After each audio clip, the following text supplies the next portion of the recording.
Friends, ಇವತ್ತಿನ ಅದ್ಭುತ ವಿಡಿಯೋಗೆ ನಿಮ್ಮೆಲ್ಲರಿಗೂ ಆತ್ಮ ಸ್ವಾಗತ. ಫ್ರೆಂಡ್ಸ್, ಒಮ್ಮೆ ಶ್ರೀಕೃಷ್ಣನ ಬಳಿಗೆ ನಾರದ ಮುನಿಗಳು ಬಂದು, ಪ್ರಭು, ಲಕ್ಷ್ಮೀ ದೇವಿಯು ಮನೆಯಲ್ಲಿ ನೆಲೆಸಬೇಕೆಂದರೆ ಸ್ತ್ರೀಯರು ಯಾವ ರೀತಿಯ ಕೆಲಸಗಳನ್ನು ಮಾಡಬಾರದು, ಸ್ತ್ರೀಯರು ಮಾಡುವ ಯಾವ ಕೆಲಸಗಳಿಂದ ಲಕ್ಷ್ಮಿಯು ಮನೆಯಲ್ಲಿ ನಿಲ್ಲುವುದಿಲ್ಲ. ಇಂದಿನ ದಿನಗಳಲ್ಲಿ ಅನೇಕರ ಮನೆಗಳಲ್ಲಿ ಬಡತನ ಮತ್ತು ದಾರಿದ್ರ್ಯ ತಾಂಡವಾಡುತ್ತಿದೆ. ಅದಕ್ಕೆ ಕಾರಣವೇನು? ದಯವಿಟ್ಟು ಈ ಪ್ರಶ್ನೆಗಳಿಗೆ ಉತ್ತರಿಸಿ ಎಂದು ಶ್ರೀಕೃಷ್ಣನನ್ನು ಕೇಳುತ್ತಾರೆ. ಅದಕ್ಕೆ ಶ್ರೀಕೃಷ್ಣನು, ಓ ನಾರದ ಮುನಿಗಳೇ, ನೀವು ಜಗತ್ತಿನ ಕಲ್ಯಾಣಕ್ಕಾಗಿ ತುಂಬಾ ಒಳ್ಳೆಯ ಪ್ರಶ್ನೆಗಳನ್ನೇ ಕೇಳಿದ್ದೀರಾ. ನಿಮ್ಮ ಪ್ರಶ್ನೆಗೆ ಉತ್ತರ ತಿಳಿಯಬೇಕಾದರೆ ನಾನು ನಿಮಗೆ ಮೊದಲು ಒಂದು ಕಥೆಯನ್ನು ಹೇಳುತ್ತೇನೆ. ಆದರೆ ಈ ಕಥೆಯನ್ನು ಕೇಳಲು ಒಂದು ಷರತ್ತು ಇದೆ. ಅದೇನೆಂದರೆ, ಈ ಕಥೆಯನ್ನು ಪ್ರತಿಯೊಬ್ಬರು ಸಂಪೂರ್ಣವಾಗಿ ಕೇಳಬೇಕು. ಯಾರು ಇದನ್ನು ಸಂಪೂರ್ಣವಾಗಿ ಕೇಳುತ್ತಾರೋ ಅವರಿಗೆ ಸಕಲ ಐಶ್ವರ್ಯಗಳು, ಆ ಲಕ್ಷ್ಮೀ ದೇವಿಯ ಅನುಗ್ರಹದಿಂದ ಸಿರಿ ಸಂಪತ್ತು, ಅಷ್ಟೈಶ್ವರ್ಯ, ಭೋಗ ಭಾಗ್ಯಗಳು ಸಿಗುತ್ತವೆ ಎಂದು ಸ್ವತಃ ವಿಷ್ಣುಮೂರ್ತಿಯೇ ಹೇಳಿದ್ದಾರೆ. ಹಾಗೆಯೇ ಯಾರು ಈ ಕಥೆಯನ್ನು ಪೂರ್ತಿಯಾಗಿ ಕೇಳುತ್ತಾರೋ ಅವರಿಗೆ ಸರ್ವ ಪಾಪಗಳಿಂದ ವಿಮುಕ್ತಿ ದೊರೆಯುತ್ತದೆ ಎಂದು ಹೇಳಿ ಶ್ರೀಕೃಷ್ಣನು ಕಥೆಯನ್ನು ಹೇಳಲು ಪ್ರಾರಂಭಿಸಿದರು. ಫ್ರೆಂಡ್ಸ್, ಅದೇ ರೀತಿ ನೀವು ಕೂಡ ಈ ಕಥೆಯನ್ನು ಪೂರ್ತಿಯಾಗಿ ಕೇಳಿ. ಅದಕ್ಕಿಂತ ಮೊದಲು ಈ ವಿಡಿಯೋ ಒಂದು ಲೈಕ್ ನೀಡಿ, ನಮ್ಮ ಚಾನೆಲ್ ಅನ್ನು ಸಬ್ಸ್ಕ್ರೈಬ್ ಮಾಡಿಕೊಳ್ಳಿ. ಹಾಗೆ ಕಮೆಂಟ್ ಬಾಕ್ಸ್ ಅಲ್ಲಿ ಜೈ ಶ್ರೀಕೃಷ್ಣ ವಾಸುದೇವ ಎಂದು ಕಮೆಂಟ್ ಮಾಡುವ ಮೂಲಕ ನಿಮ್ಮ ನಮನಗಳನ್ನು ತಿಳಿಸಿ. ಪೂರ್ವ ಕಾಲದಲ್ಲಿ ಒಂದು ಹಳ್ಳಿಯಲ್ಲಿ ಒಂದು ಚಿಕ್ಕ ಕುಟುಂಬ ವಾಸವಾಗಿತ್ತು. ಆ ಮನೆಯ ಯಜಮಾನನ ಹೆಸರು ರಾಘವ, ಅವನ ಹೆಂಡತಿ ಸರೋಜ. ಅವರಿಗೆ ಇಬ್ಬರು ಮಕ್ಕಳಿದ್ದರು. ರಾಘವ ಒಬ್ಬ ಚಿಕ್ಕ ವ್ಯಾಪಾರಿ. ಅವನ ವ್ಯಾಪಾರ ಒಂದು ಕಾಲದಲ್ಲಿ ಚೆನ್ನಾಗಿ ನಡೆಯುತ್ತಿತ್ತು. ಆದರೆ ಕಳೆದ ಕೆಲವು ವರ್ಷಗಳಿಂದ ಸ್ವಲ್ಪ ಲಾಭ ಬರುತ್ತಿರಲಿಲ್ಲ. ಸಾಲದ ಹೊರೆ ಹೆಚ್ಚುತ್ತಾ ಕುಟುಂಬ ದಿನದಿಂದ ದಿನಕ್ಕೆ ಬಡತನದಲ್ಲಿ ಮುಳುಗುತ್ತಿತ್ತು. ಮನೆಯಲ್ಲಿ ಯಾವಾಗಲೂ ಜಗಳ, ಅಶಾಂತಿ ಮತ್ತು ಒತ್ತಡಗಳು ಇರುತ್ತಿದ್ದವು. ಸರೋಜ ಯಾವಾಗಲೂ ಜಗಳವಾಡುತ್ತಿದ್ದಳು. ರಾಘವ ಎಷ್ಟೇ ಕಷ್ಟಪಟ್ಟರೂ ಮನೆಯಲ್ಲಿ ಹಣ ನಿಲ್ಲುತ್ತಿರಲಿಲ್ಲ. ಈ ಪರಿಸ್ಥಿತಿಗೆ ಕಾರಣವೇನೆಂದು ತಿಳಿಯದೆ ಅವನು ಆ ಹಳ್ಳಿಯಲ್ಲಿದ್ದ ಪೂಜಾರಿಗಳನ್ನು, ಪಂಡಿತರನ್ನು ಕೇಳಿದನು. ಒಂದು ದಿನ ಆ ಹಳ್ಳಿಗೆ ಬಹಳ ಪ್ರಖ್ಯಾತಿ ಪಡೆದ ಸನ್ಯಾಸಿಯೊಬ್ಬರು ಬಂದರು. ಅವರ ಬಗ್ಗೆ ತಿಳಿದುಕೊಂಡ ರಾಘವನು ಆ ಸನ್ಯಾಸಿಯ ಬಳಿಗೆ ಹೋಗಿ, ಸ್ವಾಮಿ, ನಾನು ಬಹಳ ಕಷ್ಟದಲ್ಲಿದ್ದೇನೆ. ನನ್ನ ವ್ಯಾಪಾರ ನಷ್ಟದಲ್ಲಿದೆ. ನಮ್ಮ ಮನೆಯಲ್ಲಿ ಬಡತನ ತಾಂಡವಾಡುತ್ತಿದೆ. ಈ ಬಡತನದಿಂದ ಹೊರಬರುವ ಮಾರ್ಗವನ್ನು ತಿಳಿಸಿ ಸ್ವಾಮಿ ಎಂದು ಪರಿಹಾರ ಕೇಳಿದನು. ಅದಕ್ಕೆ ಸನ್ಯಾಸಿಯು ರಾಘವನಿಗೆ, ಅಯ್ಯ, ನಿನ್ನ ಸಮಸ್ಯೆ ಏನೆಂದು ತಿಳಿಯಬೇಕಾದರೆ ಮೊದಲು ನಾನು ನಿನ್ನ ಮನೆಯನ್ನು ಸಂದರ್ಶಿಸಬೇಕು ಎಂದು ಕೇಳಿಕೊಂಡರು. ಅದಕ್ಕೆ ರಾಘವ ಒಪ್ಪಿಕೊಂಡು ಸನ್ಯಾಸಿಯನ್ನು ತನ್ನ ಮನೆಗೆ ಕರೆದುಕೊಂಡು ಹೋದನು. ಸನ್ಯಾಸಿಯು ಮನೆಯೊಳಗೆ ಕಾಲಿಟ್ಟ ತಕ್ಷಣವೇ ಮನೆಯ ವಾತಾವರಣವನ್ನು ಗಮನಿಸಿದರು. ಸರೋಜಾ ಸೋಮಾರಿಯಾಗಿ ಕುಳಿತಿದ್ದಳು. ಮನೆಯ ಸುತ್ತಲೂ ಕಸವಿತ್ತು. ಇಡೀ ಮನೆ ಅಶುಚಿಯಾಗಿತ್ತು. ಮಕ್ಕಳು ಸ್ನಾನ ಮಾಡದೆ ಕೊಳಕಾಗಿ ಖಾಲಿ ಹೊಟ್ಟೆಯಲ್ಲಿ ತಿರುಗಾಡುತ್ತಿದ್ದುದು ಅವರ ಗಮನಕ್ಕೆ ಬಂತು. ಅಷ್ಟೇ ಅಲ್ಲದೆ ಸರೋಜಾ ಮನೆಗೆ ಬಂದವರನ್ನು ಗೌರವಿಸುತ್ತಿರಲಿಲ್ಲ. ಅವಳ ಸನ್ಯಾಸಿಯನ್ನು ಕೂಡ ಸರಿಯಾಗಿ ಪಲಕರಿಸಲಿಲ್ಲ. ಇದರಿಂದ ಸನ್ಯಾಸಿಗೆ ವಿಷಯ ಪೂರ್ತಿಯಾಗಿ ಅರ್ಥವಾಗಿ ಹೋಯಿತು. ಸರೋಜಾ ಪ್ರತಿದಿನ ರಾಘವನೊಂದಿಗೆ ಕೋಪದಿಂದ ಮಾತನಾಡುತ್ತಿದ್ದಳು. ಅವನು ಎಷ್ಟೇ ಶ್ರಮಿಸಿದರೂ ಅವನನ್ನು ಅನುಚಿತವಾದ ಮಾತುಗಳಿಂದ ನಿಂದಿಸುತ್ತಿದ್ದಳು. ಮಕ್ಕಳ ಮೇಲೆ ಮಾತ್ರವಲ್ಲದೆ ನೆರೆಹೊರೆಯವರ ಮೇಲೂ ಅವಳಿಗೆ ಗೌರವವಿರಲಿಲ್ಲ. ಅವಳು ಬೆಳಿಗ್ಗೆ ಬೇಗ ಏಳುತ್ತಿರಲಿಲ್ಲ. ತಡವಾಗಿ ಎದ್ದು ಮನೆ ಕೆಲಸ ಮಾಡದೆ ಸಮಯವನ್ನು ವ್ಯರ್ಥ ಮಾಡುತ್ತಾ ಕಾಲಕ್ಷೇಪ ಮಾಡುತ್ತಿದ್ದಳು. ಮನೆಯಲ್ಲಿ ಎಲ್ಲಿ ನೋಡಿದರೂ ಹಾಳಾದ ಆಹಾರ, ಜಿರಳೆಗಳು ಮತ್ತು ಅಶುಭ್ರತೆ ಕಾಣಿಸುತ್ತಿತ್ತು. ಅಡುಗೆ ಮನೆಯು ಕೊಳಕಾಗಿತ್ತು. ಸರೋಜಾ ತನ್ನ ಅತ್ತೆ ಮಾವಂದಿರನ್ನು ಸಹ ಗೌರವಿಸುತ್ತಿರಲಿಲ್ಲ. ಇದೆಲ್ಲವನ್ನು ನೋಡಿದ ಸನ್ಯಾಸಿಯು ಮೆಲ್ಲಗೆ ರಾಘವನನ್ನು ಪಕ್ಕಕ್ಕೆ ಕರೆದುಕೊಂಡು ಹೋಗಿ ಈ ರೀತಿಯಾಗಿ ಹೇಳಿದರು. ರಾಘವ, ಒಂದು ಮನೆಯಲ್ಲಿ ಲಕ್ಷ್ಮೀ ದೇವಿ ನೆಲೆಸಬೇಕೆಂದರೆ ನೈತಿಕತೆ, ಗೌರವ ಮತ್ತು ಪರಿಶುಭ್ರತೆ ಇರಬೇಕು. ಆದರೆ ನಿಮ್ಮ ಮನೆಯಲ್ಲಿ ಅವು ಇಲ್ಲ. ಆ ದಾರಿದ್ರ್ಯ ಲಕ್ಷ್ಮಿಯನ್ನು ನೀವೇ ಸ್ವತಃ ಆಹ್ವಾನಿಸುತ್ತಿದ್ದೀರಿ. ಸರೋಜಾ ತಾಯಿಯ ಸ್ವರೂಪಿಣಿಯಾಗಿರಬೇಕು, ಅಂದರೆ ಲಕ್ಷ್ಮೀ ದೇವಿಯ ಸ್ವರೂಪಿಣಿಯಾಗಿರಬೇಕು. ಆಕೆ ಮುಂಜಾನೆ ಬೇಗ ಏಳಬೇಕು, ಮನೆಯನ್ನು ಶುಭ್ರವಾಗಿಟ್ಟುಕೊಳ್ಳಬೇಕು, ಹಿರಿಯರನ್ನು ಗೌರವಿಸಬೇಕು. ಆದರೆ ಆಕೆ ಹಾಗೆ ಮಾಡುತ್ತಿಲ್ಲ. ಆಕೆಯಿಂದಲೇ ನಿಮ್ಮ ಕುಟುಂಬ ನಾಶವಾಗುತ್ತಿದೆ. ಆದ್ದರಿಂದ ಆಕೆಯ ನಡವಳಿಕೆಯನ್ನು ಬದಲಾಯಿಸು. ಆಗ ನಿನಗೆ ಮತ್ತೆ ಲಕ್ಷ್ಮೀ ದೇವಿಯ ಅನುಗ್ರಹದಿಂದ ಇಂದಿನ ವೈಭವ ಮರಳಿ ಬರುತ್ತದೆ ಎಂದು ಹೇಳಿ ಆ ಸಾಧು ಅಲ್ಲಿಂದ ಹೊರಟು ಹೋದನು. ಸನ್ಯಾಸಿ ಹೇಳಿದ ಮಾತುಗಳನ್ನು ಕೇಳಿ ರಾಘವನಿಗೆ ದುಃಖವಾಯಿತು. ತನ್ನ ಹೆಂಡತಿಯೊಂದಿಗೆ ಮಾತನಾಡಿ ಆಕೆಯಲ್ಲಿ ಬದಲಾವಣೆ ತರಲು ಒಪ್ಪಿಸಬೇಕು ಎಂದುಕೊಂಡನು. ಆದರೆ ಆತನ ಹೆಂಡತಿ ಮಾತ್ರ ಅದಕ್ಕೆ ಒಪ್ಪಲೇ ಇಲ್ಲ. ಆದರೆ ಒಂದು ದಿನ ಒಂದು ಘಟನೆ ನಡೆಯಿತು. ಒಂದು ದಿನ ರಾಘವನು ಬಹಳ ನಿರಾಶೆಯಿಂದ ಮನೆಗೆ ಬಂದನು. ಆತನ ವ್ಯಾಪಾರವು ಸಂಪೂರ್ಣವಾಗಿ ನಷ್ಟವಾಗಿತ್ತು. ಇದ್ದ ಸ್ವಲ್ಪ ಹಣವು ಕಳೆದು ಹೋಗಿತ್ತು. ಇನ್ನು ಮುಂದೆ ಕುಟುಂಬವನ್ನು ಪೋಷಿಸಲು ಹಣವಿಲ್ಲವಲ್ಲ ಎಂಬ ಭಾವನೆಯಿಂದ ತಲೆ ತಗ್ಗಿಸಿ ಕುಳಿತಿದ್ದನು. ಆ ದಿನ ರಾತ್ರಿ ಸರೋಜಳಿಗೆ ಅನಿರೀಕ್ಷಿತವಾಗಿ ಲಕ್ಷ್ಮೀ ದೇವಿಯು ಕನಸಿನಲ್ಲಿ ಕಾಣಿಸಿಕೊಂಡಳು. ಆ ಕನಸಿನಲ್ಲಿ ಲಕ್ಷ್ಮೀ ದೇವಿಯು ಆಕೆಗೆ ಈ ರೀತಿಯಾಗಿ ಹೇಳಿದರು, ಓ ಸರೋಜಾ, ಈ ಮನೆ ಸರ್ವನಾಶ ನಾಶವಾಗಲು ನೀನೇ ಕಾರಣ. ನೀನು ಬದಲಾಗದಿದ್ದರೆ ಈ ಕುಟುಂಬವು ಇನ್ನಷ್ಟು ನಾಶವಾಗುತ್ತದೆ. ನನ್ನ ಆಶೀರ್ವಾದವನ್ನು ಪಡೆಯಬೇಕೆಂದರೆ ನಿನ್ನಲ್ಲಿ ಬದಲಾವಣೆ ಬರಬೇಕು ಎಂದು ಲಕ್ಷ್ಮೀದೇವಿ ಹೇಳಿದರು. ಈ ಕನಸನ್ನು ಕಂಡು ಸರೋಜಾ ಒಮ್ಮೆಗೆ ನಿದ್ರೆಯಿಂದ ಎಚ್ಚೆತ್ತಳು. ತನ್ನ ತಪ್ಪುಗಳನ್ನು ಅರಿತುಕೊಂಡಳು. ಆಕೆಯಲ್ಲಿ ಬದಲಾವಣೆ ಬಂದಿತು. ಅಂದಿನಿಂದ ಸರೋಜಾ ಪ್ರತಿದಿನ ಮನೆಯನ್ನು ಶುಭ್ರವಾಗಿಡಲು ಪ್ರಾರಂಭಿಸಿದಳು. ಮುಂಜಾನೆ ಎದ್ದು ಗಂಡ ಮಕ್ಕಳಿಗೆ ಸೇವೆ ಮಾಡಲು ಆರಂಭಿಸಿದಳು. ತಾಯಿ, ಅತ್ತೆ, ಮಾವಂದಿರನ್ನು ಗೌರವಿಸಲು ಪ್ರಾರಂಭಿಸಿದಳು. ಇತರರೊಂದಿಗೆ ಗೌರವದಿಂದ ವರ್ತಿಸುವುದನ್ನು ರೂಢಿಸಿಕೊಂಡಳು.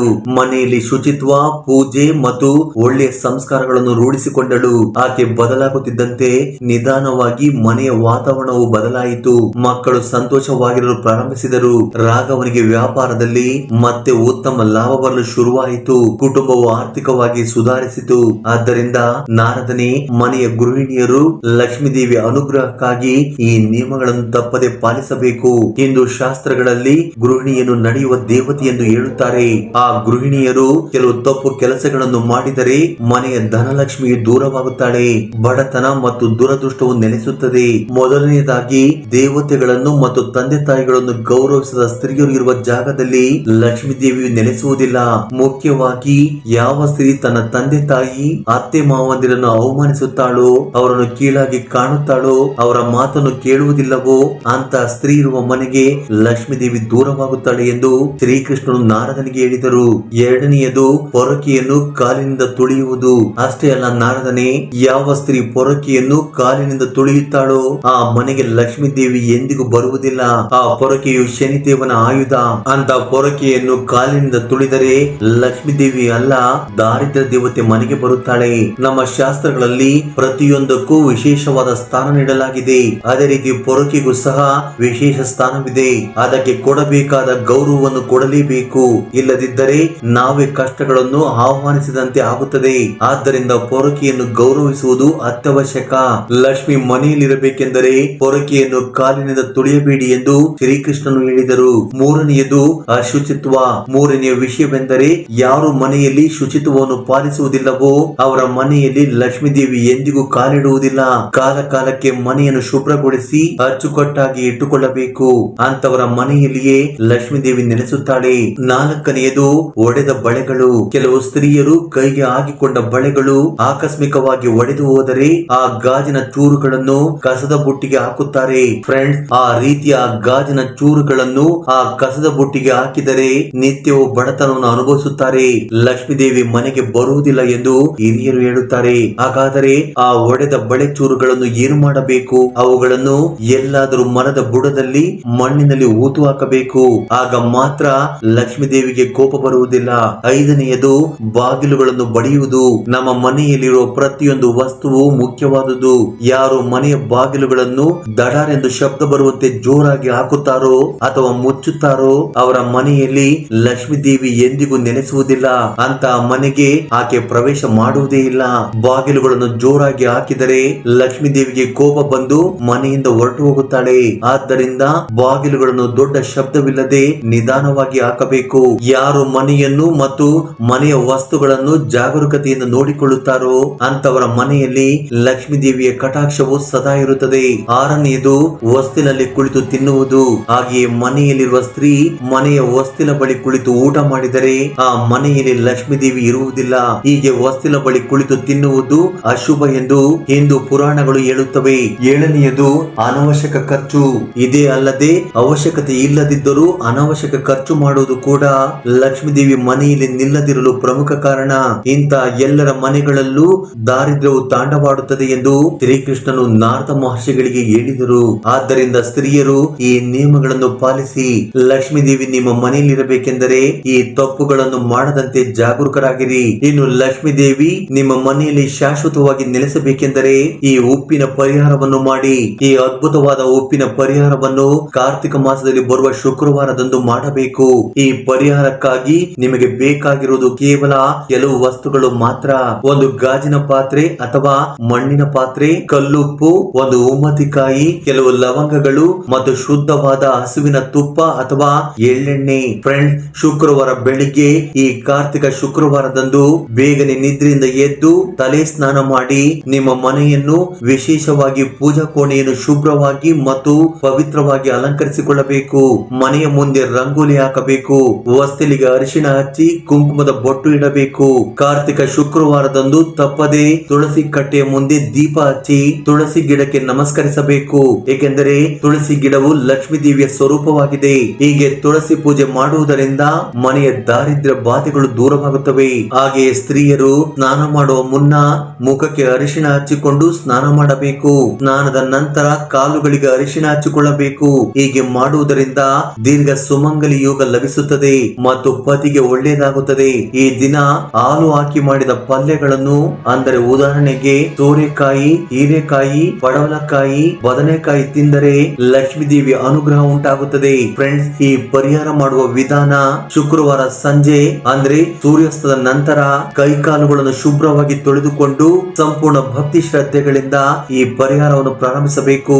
ಮೊದಲು ನೀವು ತೆಗೆದುಕೊಂಡ ಗಾಜಿನ ಪಾತ್ರೆ ಅಥವಾ ಮಣ್ಣಿನ ಪಾತ್ರೆಯನ್ನು ಶುಭ್ರವಾಗಿ ತೊಳೆದು ಅದಕ್ಕೆ ಅರಿಶಿಣ ಹಚ್ಚಿ ಕುಂಕುಮ ಬೊಟ್ಟುಗಳನ್ನಿಟ್ಟು ಅಲಂಕರಿಸಬೇಕು. ಪರಿಹಾರಕ್ಕೆ ಮಾತ್ರ ಗಾಜು ಮತ್ತು ಮಣ್ಣಿನ ಪಾತ್ರೆಗಳನ್ನು ಬಳಸಬೇಕು. ಏಕೆಂದರೆ ಇವು ಪ್ರಕೃತಿ ದತ್ತವಾದವುಗಳು ಮತ್ತು ಭೂಮಿಯಿಂದ ಗ್ರಹಿಸಿದ ಶಕ್ತಿಯನ್ನು ಹೊಂದಿರುತ್ತವೆ. ಇವು ದೈವಿಕ ಶಕ್ತಿಯನ್ನು ಹೆಚ್ಚು ಹೀರಿಕೊಂಡು ತಮ್ಮಲ್ಲಿ ಹಿಡಿದಿಟ್ಟುಕೊಳ್ಳಬಲ್ಲವು.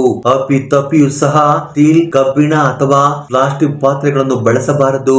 ಈಗ ಈ ಅಲಂಕರಿಸಿದ ಪಾತ್ರೆಯು ತುಂಬುವವರೆಗೂ ಕಲ್ಲುಪ್ಪನ್ನು ಹಾಕಬೇಕು. ಸ್ವಲ್ಪವೂ ಖಾಲಿ ಇಲ್ಲದಂತೆ ಪಾತ್ರೆಯನ್ನು ಸಂಪೂರ್ಣವಾಗಿ ತುಂಬಿಸಬೇಕು. ಹೀಗೆ ಪೂರ್ತಿಯಾಗಿ ತುಂಬುವುದು ನಮ್ಮ ಜೀವನವು ಸಿರಿ ಸಂಪತ್ತು, ಸುಖ ಸಂತೋಷಗಳಿಂದ ತುಂಬಿದ ಕೊಡದಂತೆ ಇರಲಿ ಎಂದು ನಾವು ಪ್ರಪಂಚಕ್ಕೆ ಕಳುಹಿಸುವ ಒಂದು ಶಕ್ತಿಶಾಲಿಯಾದ ಸಂಕೇತವಾಗಿದೆ. ಈಗ ಒಂದು ಉಮ್ಮತಿ ಕಾಯಿಯನ್ನು ತೆಗೆದುಕೊಂಡು ಅದರ ಮೇಲ್ಭಾಗವನ್ನು ಕತ್ತರಿಸಿ ಒಳಗೆ ಇರುವ ಬೀಜಗಳನ್ನು ಸಂಪೂರ್ಣವಾಗಿ ತೆಗೆದುಹಾಕಬೇಕು. ಹೀಗೆ ಮಾಡುವುದರಿಂದ ಈ ಉಮ್ಮತಿ ಕಾಯಿಯು ಒಂದು ನೈಸರ್ಗಿಕ ಪ್ರಮಿದೆಯಂತೆ, ಅಂದ್ರೆ ದೀಪದಂತೆ ತಯಾರಾಗುತ್ತದೆ. ಈ ಉಮ್ಮತಿ ಕಾಯಿ ವಿಷಕಾರಿಯಾದರೂ ನಮ್ಮ ಶಾಸ್ತ್ರದಲ್ಲಿ ಇದಕ್ಕೆ ವಿಶೇಷ ಸ್ಥಾನವಿದೆ. ಇದು ತೀವ್ರವಾದ ನಕಾರಾತ್ಮಕ ಶಕ್ತಿಗಳನ್ನು, ದಾರಿದ್ರ್ಯವನ್ನು ಮತ್ತು ದುಷ್ಟ ಶಕ್ತಿಗಳನ್ನು ನಾಶ ಮಾಡುವ ಶಕ್ತಿಯನ್ನು ಹೊಂದಿದೆ. ಹೀಗೆ ತಯಾರಿಸಿಕೊಂಡ ಉಮ್ಮತಿಕಾಯಿಯ ಪ್ರಮಿದೆಗೆ ಶುದ್ಧ ಹಸುವಿನ ತುಪ್ಪ ಅಥವಾ ಎಳ್ಳೆಣ್ಣೆ ಹಾಕಿ 2 ಹತ್ತಿಯ ಬತ್ತಿಗಳನ್ನು ಸೇರಿಸಿ ಒಂದೇ ಬತ್ತಿಯಾಗಿ ಮಾಡಿ ದೀಪವನ್ನು ಸಿದ್ಧಪಡಿಸಿಕೊಳ್ಳಬೇಕು. ಈಗ ಈ ಉಮ್ಮತಿ ದೀಪವನ್ನು ನೀವು ಉಪ್ಪು ತುಂಬಿದ ಪಾತ್ರೆಯ ಮಧ್ಯದಲ್ಲಿ ಉಪ್ಪಿನ ಮೇಲೆ ಇಡಬೇಕು. ಆ ನಂತರ ಕೆಲವು ಲವಂಗಗಳನ್ನು, ಅಂದ್ರೆ ಸುಮಾರು 5 ಅಥವಾ 9 ತೆಗೆದುಕೊಂಡು ಆ ದೀಪದ ಸುತ್ತಲೂ ಉಪ್ಪಿನ ಮೇಲೆ ಇಡಬೇಕು. ಲವಂಗಗಳು ಕೇವಲ ಸುಗಂಧ ದ್ರವ್ಯಗಳಲ್ಲ, ಅವುಗಳಿಗೆ ಧನವನ್ನು ಆಕರ್ಷಿಸುವ ಶಕ್ತಿ ಮತ್ತು ದುಷ್ಟ ಶಕ್ತಿಗಳನ್ನು ಓಡಿಸುವ ದಿವ್ಯ ಶಕ್ತಿಯೂ ಸಹ ಇದೆ. ಈಗ ಆ ಉಮ್ಮತಿ ದೀಪವನ್ನು ಬೆಳಗಿಸಬೇಕು. ದೀಪವನ್ನು ಬೆಳಗಿಸುವಾಗ ನಿಮ್ಮ ಮನಸ್ಸಿನಲ್ಲಿ ಓಂ ಶ್ರೀ ಮಹಾಲಕ್ಷ್ಮಿಯೇ ನಮಃ ಎಂಬ ಮಂತ್ರವನ್ನು 108 ಬಾರಿ ಸ್ಮರಿಸಿಕೊಳ್ಳುತ್ತಾ, ನನಗಿರುವ ಆರ್ಥಿಕ ಕಷ್ಟಗಳು, ಸಾಲದ ಬಾಧೆಗಳು, ದಾರಿದ್ರ್ಯ ಎಲ್ಲವೂ ಈ ದೀಪದ ಜ್ಯೋತಿಯಲ್ಲಿ ಸುಟ್ಟು ಬೂದಿಯಾಗಲಿ. ನಮ್ಮ ಮನೆಗೆ ಧನ ಪ್ರವಾಹವು ಗಂಗಾ ಪ್ರವಾಹದಂತೆ ಬರಲಿ. ಸಾಕ್ಷಾತ್ ಆ ಶ್ರೀ ಮಹಾಲಕ್ಷ್ಮಿಯು ನಮ್ಮ ಮನೆಯಲ್ಲಿ ಸ್ಥಿರವಾಗಿ ನೆಲೆಸಲಿ ಎಂದು ಮನಪೂರ್ವಕವಾಗಿ ಆತ್ಮೀಯತೆಯಿಂದ ಪ್ರಾರ್ಥಿಸಿಕೊಳ್ಳಬೇಕು. ಹೀಗೆ ತಯಾರಿಸಿಕೊಂಡ ಈ ಶಕ್ತಿಶಾಲಿಯಾದ ದೀಪದ ಪಾತ್ರೆಯನ್ನು ನಿಮ್ಮ ಪೂಜಾ ಕೋಣೆಯಲ್ಲಿ ಲಕ್ಷ್ಮೀ ದೇವಿಯ ಫೋಟೋ ಅಥವಾ ವಿಗ್ರಹ ಮುಂದೆ ಇಡಬೇಕು. ಪೂಜಾ ಕೋಣೆ ಇಲ್ಲದವರು ಮನೆಯನ್ನು ಶುಭ್ರಗೊಳಿಸಿ ಮನೆಯ ಈಶಾನ್ಯ ಮೂಲೆಯಲ್ಲಿ ಇಡಬಹುದು. ಈ ದೀಪವು ಕನಿಷ್ಠ 1 ರಿಂದ 2 ಗಂಟೆಗಳ ಕಾಲ ಉರಿಯುವಂತೆ ನೋಡಿಕೊಳ್ಳಬೇಕು. ಆ ನಂತರ ಅದು ತಾನಾಗಿ ಆರಿ ಹೋದರೆ ಯಾವುದೇ ದೋಷವಿಲ್ಲ. ಮರುದಿನ ಅಂದ್ರೆ ಶನಿವಾರ ಈ ಪಾತ್ರೆಯನ್ನು ಶುಕ್ರವಾರ ರಾತ್ರಿ ಇಡಿ ಆ ಲಕ್ಷ್ಮೀ ದೇವಿಯ ಮುಂದೆ ಅಲ್ಲಾಡಿಸದೆ ಹಾಗೆಯೇ ಬಿಡಬೇಕು. ಮರುದಿನ ಬೆಳಿಗ್ಗೆ ಶನಿವಾರ ಸ್ನಾನ ಮಾಡಿದ ನಂತರ ಆ ಪಾತ್ರೆಯ ಬಳಿ ಹೋಗಿ ಲಕ್ಷ್ಮೀ ದೇವಿಗೂ ಆ ದೀಪಕ್ಕೂ ನಮಸ್ಕರಿಸಬೇಕು. ಆ ನಂತರ ಆ ಪಾತ್ರೆಯಲ್ಲಿನ ಉಪ್ಪು, ಲವಂಗಗಳು ಮತ್ತು ದೀಪದ ಅವಶೇಷಗಳನ್ನು, ಅಂದ್ರೆ ಬತ್ತಿ ಮತ್ತು ಎಣ್ಣೆಯನ್ನು ಜಾಗರೂಕತೆಯಿಂದ ತೆಗೆದು ಅವುಗಳನ್ನು ಯಾರು ತುಳಿಯದ ಪ್ರದೇಶದಲ್ಲಿ, ಅಂದರೆ ಯಾವುದಾದರೂ ಮರದ ಬುಡದಲ್ಲಿ ಅಥವಾ ಹರಿಯುವ ಶುದ್ಧ ನೀರಿನಲ್ಲಿ ವಿಸರ್ಜಿಸಬೇಕು. ಹೀಗೆ ಮಾಡುವುದರಿಂದ ರಾತ್ರಿ ಇಡೀ ನಿಮ್ಮ ಮನೆಯಲ್ಲಿದ್ದ ನಕಾರಾತ್ಮಕ ಶಕ್ತಿ, ದಾರಿದ್ರ್ಯ ಮತ್ತು ಕಣ್ಣು ದೃಷ್ಟಿ ದೋಷಗಳನ್ನು ಆ ಉಪ್ಪು ತನ್ನೊಳಗೆ ಹೀರಿಕೊಂಡು ನಿಮ್ಮ ಮನೆಯಿಂದ ಶಾಶ್ವತವಾಗಿ ಹೊರಗೆ ತೆಗೆದುಕೊಂಡು ಹೋಗುತ್ತದೆ. ನಂತರ ಪಾತ್ರೆಯನ್ನು ಮತ್ತೆ ಶುಭ್ರವಾಗಿ ತೊಳೆದು ಪೂಜೆಯ ಅವಶ್ಯಕತೆಗಳಿಗೆ ಬಳಸಿಕೊಳ್ಳಬಹುದು. ಫ್ರೆಂಡ್ಸ್, ಈ ಪರಿಹಾರ ಮಾಡಿದ 24 ಗಂಟೆಗಳಲ್ಲೇ ನಿಮಗೆ ಅದ್ಭುತವಾದ ಬದಲಾವಣೆ ಕಾಣಲು ಪ್ರಾರಂಭವಾಗುತ್ತದೆ. ನಿಂತು ಹೋದ ಕೆಲಸಗಳು ಸರಾಗವಾಗಿ ಮುಂದೆ ಸಾಗುತ್ತವೆ. ಬರಬೇಕಾದ ಹಣವು ಅನಿರೀಕ್ಷಿತ ಮಾರ್ಗಗಳಿಂದ ಕೈ ಸೇರುತ್ತದೆ. ವ್ಯಾಪಾರದಲ್ಲಿ ಲಾಭದ ಹಾದಿ ಕಾಣುತ್ತದೆ. ಉದ್ಯೋಗದಲ್ಲಿನ ಅಡೆತಡೆಗಳು ದೂರವಾಗಿ ಬಡ್ತಿ ಮತ್ತು ಪ್ರಶಂಸೆಗಳು ಲಭಿಸುತ್ತವೆ. ಆಗುತ್ತವೆ. ಮನೆಯಲ್ಲಿ ಅನಾವಶ್ಯಕ ಜಗಳಗಳು, ಕಿರಿಕಿರಿಗಳು, ಅನಾರೋಗ್ಯಗಳು ಕಡಿಮೆಯಾಗುತ್ತವೆ. ಪ್ರಶಾಂತವಾದ ಆನಂದಕರವಾದ ವಾತಾವರಣವು ನೆಲೆಸುತ್ತದೆ. ಉಪ್ಪಿನ ದೀಪದ ಪರಿಹಾರವು ಎಷ್ಟು ಶಕ್ತಿಶಾಲಿಯಾದದ್ದು ಎಂದರೆ ಇದು ಕೇವಲ ನಿಮ್ಮ ಆರ್ಥಿಕ ಸಮಸ್ಯೆಗಳನ್ನಲ್ಲದೆ ನಿಮ್ಮ ಜೀವನದ ಇತರೆ ಅನೇಕ ಅಡೆತಡೆಗಳನ್ನು ಸಹ ನಿವಾರಿಸಿ ವಿಜಯದ ಮಾರ್ಗವನ್ನು ಸುಗಮಗೊಳಿಸುತ್ತದೆ. ಉಪ್ಪಿಗೆ ಅಂತ ಅದ್ಭುತವಾದ ಶುದ್ಧೀಕರಣ ಶಕ್ತಿ ಇದೆ. ಅದು ಕೇವಲ ರುಚಿ ಕೊಡುವ ಪದಾರ್ಥವಲ್ಲ, ಅದು ನಮ್ಮ ಜೀವನಕ್ಕೆ ಸೌಭಾಗ್ಯ, ಐಶ್ವರ್ಯ ಮತ್ತು ವಿಜಯವನ್ನು ನೀಡುವ ಸಾಕ್ಷಾತ್ ಲಕ್ಷ್ಮಿ ಸ್ವರೂಪವಾಗಿದೆ. ಫ್ರೆಂಡ್ಸ್, ಪ್ರಮುಖ ಸೂಚನೆ ಎಂದರೆ ನಂಬಿಕೆ. ಆದರೆ ಈ ಪರಿಹಾರವನ್ನು ಮಾಡುವಾಗ ಅತ್ಯಂತ ಮುಖ್ಯವಾದದ್ದು ನಿಮ್ಮ ಸಂಪೂರ್ಣ ವಿಶ್ವಾಸ. ಕೇವಲ ಒಂದು ಸಣ್ಣ ಉಪ್ಪಿನ ದೀಪ ಹಚ್ಚಿದರೆ ಕೋಟ್ಯಾಂತರ ರೂಪಾಯಿ ಸಾಲ ಹೀಗೆ ತೀರುತ್ತದೆ, ಕಷ್ಟಗಳು ಹೀಗೆ ದೂರವಾಗುತ್ತವೆ ಎಂಬ ಅನುಮಾನದಿಂದ, ಅಪನಂಬಿಕೆಯಿಂದ ಮಾಡಿದರೆ ಯಾವುದೇ ಫಲಿತಾಂಶ ಇರುವುದಿಲ್ಲ. ಪೂರ್ಣ ವಿಶ್ವಾಸದಿಂದ ಆ ಜಗನ್ಮಾತೆ, ಆ ಲಕ್ಷ್ಮೀ ದೇವಿಯು ನನ್ನ ಕಷ್ಟಗಳನ್ನು ಖಂಡಿತವಾಗಿ ತೀರಿಸುತ್ತಾಳೆ, ನನ್ನ ಮನೆಯನ್ನು ಸಿರಿ ಸಂಪತ್ತಿನಿಂದ ತುಂಬಿಸುತ್ತಾಳೆ ಎಂಬ ಪ್ರಬಲವಾದ ನಂಬಿಕೆಯಿಂದ, ಬಲವಾದ ಸಂಕಲ್ಪದಿಂದ ಮಾಡಿ. ಫಲಿತಾಂಶವು ನಿಮ್ಮ ಕಣ್ಣ ಮುಂದೆಯೇ ಅದ್ಭುತವಾಗಿ ಕಾಣಿಸುತ್ತದೆ. ಮುಖ್ಯವಾಗಿ ಪವಿತ್ರವಾದ ಕಾರ್ತಿಕ ಮಾಸದಲ್ಲಿ ಮಾಡುವ ಈ ಪರಿಹಾರವು ಇತರೆ ಸಾಮಾನ್ಯ ದಿನಗಳಲ್ಲಿ ಮಾಡುವುದಕ್ಕಿಂತ 100 ಪಟ್ಟು ಹೆಚ್ಚು ಫಲಿತಾಂಶವನ್ನು ನೀಡುತ್ತದೆ. ಏಕೆಂದರೆ ಈ ಮಾಸದಲ್ಲಿ ವಿಶ್ವದಲ್ಲಿ ದೈವಿಕ ಶಕ್ತಿಗಳ ಪ್ರವಾಹವು ಬಹಳ ಬಲವಾಗಿರುತ್ತದೆ. ನಾವು ಮಾಡುವ ಸಣ್ಣ ಪ್ರಾರ್ಥನೆ, ಸಣ್ಣ ಪೂಜೆಯು ಕೂಡ ನೇರವಾಗಿ ಭಗವಂತನಿಗೆ ಅತ್ಯಂತ ವೈಭವದಿಂದ ಮತ್ತು ವೇಗವಾಗಿ ತಲುಪುತ್ತದೆ. ಆದ್ದರಿಂದ ಈ ಅಮೂಲ್ಯವಾದ ಸುವರ್ಣಾವಕಾಶವನ್ನು ಯಾರು ನಿರ್ಲಕ್ಷ್ಯ ಮಾಡಬೇಡಿ. ಸಾಲದ ಸುಳಿಯಲ್ಲಿ ಸಿಲುಕಿ ಆರ್ಥಿಕ ತೊಂದರೆಗಳಿಂದ ಬಳಲುತ್ತಾ ಜೀವನದಲ್ಲಿ ಯಾವುದೇ ದಾರಿ ಕಾಣದೆ ನಿರಾಶೆಯಲ್ಲಿರುವ ಪ್ರತಿಯೊಬ್ಬರು ಈ ಸರಳವಾದ ಪರಿಹಾರವನ್ನು ಆಚರಿಸಿ ನೋಡಿ. ನಿಮ್ಮ ಜೀವನದಲ್ಲಿ ಒಂದು ಹೊಸ ಬೆಳಕನ್ನು, ಹೊಸ ಆಶಯವನ್ನು, ಒಂದು ಹೊಸ ಮಾರ್ಗವನ್ನು ಖಂಡಿತವಾಗಿಯೂ ಕಾಣುತ್ತೀರಿ. ಧನವು ನಿಮಗೆ ದಾಸೋಹಂ ಎನ್ನುತ್ತದೆ.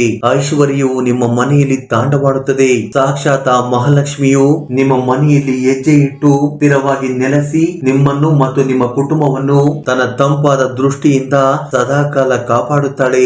ಈ ಪರಿಹಾರ ಮಾಡಿದ ನಂತರ ನಿಮ್ಮ ಜೀವನದಲ್ಲಿ ಬಂದ ಅದ್ಭುತ ಬದಲಾವಣೆಗಳನ್ನು ಕಂಡು ನೀವೇ ಆಶ್ಚರ್ಯ ಪಡುತ್ತೀರಿ. ಫ್ರೆಂಡ್ಸ್, ಈ ವಿಡಿಯೋ ನಿಮ್ಗೆ ಇಷ್ಟವಾಗಿದ್ದರೆ ದಯವಿಟ್ಟು ಲೈಕ್ ಮಾಡಿ, ನಮ್ಮ ಚಾನಲ್ ಅನ್ನು ಸಬ್ಸ್ಕ್ರೈಬ್ ಮಾಡಿಕೊಳ್ಳಿ. ಹಾಗೆ ಕಮೆಂಟ್ ಬಾಕ್ಸ್ ಅಲ್ಲಿ ಜೈ ಶ್ರೀ ಲಕ್ಷ್ಮೀ ದೇವಿ ಎಂದು ಕಮೆಂಟ್ ಮಾಡಿ ನಿಮ್ಮ ಕೃತಜ್ಞತೆಗಳನ್ನು ತಿಳಿಸಿ.